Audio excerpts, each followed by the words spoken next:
पाल जी हमारे साथ मौजूद हैं, जवाब ले लेते हैं। लेकिन उससे पहले मैं आप तीनों से अपील करना चाहूंगा, अगर आपके पास किसी के भी पास अगर टीवी का वॉल्यूम ऑन है तो प्लीज उसे ऑफ कर लीजिए, क्योंकि आवाज में डिस्टरबेंस हो रहा है।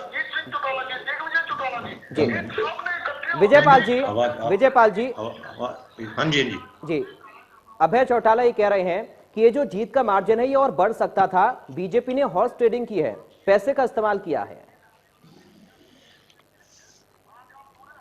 सबसे पहले तो कि जिन्होंने इतना भारी मतदान भारतीय जनता पार्टी के कैंडिडेट के पक्ष में किया, जी ये चुनाव की जरूरत क्यों पड़ी थी?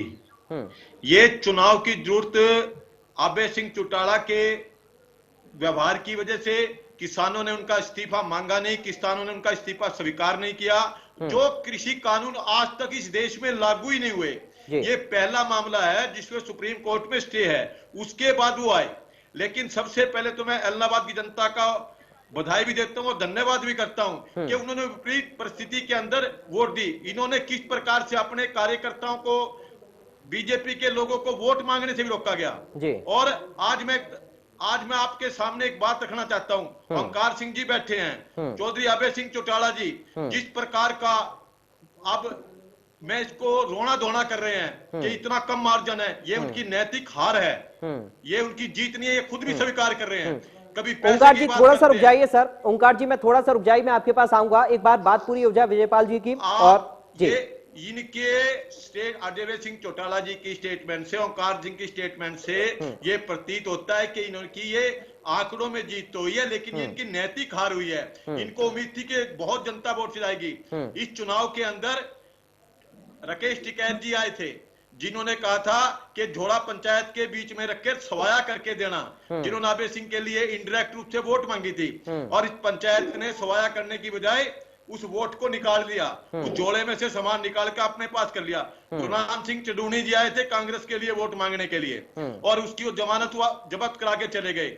जहां तक अगर किसानों के मुद्दे की बात करते हैं, किसान के साथ भारतीय जनता पार्टी पहले भी थी और आज भी है और आगे भी रहेगी। और इस चुनाव के रिजल्ट ने सिद्ध कर दिया बात को।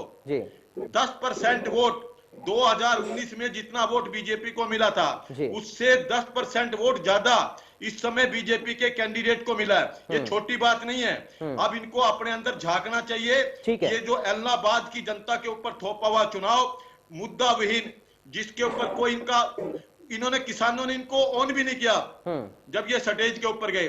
लेकिन ये सबसे बड़ी बात है कि एक कैंडिडेट जीतने वाला एक इस प्रकार का प्रलाप करे कि हॉर्स ट्रेडिंग हो गई, सरकार ने पावर का यूज कर लिया।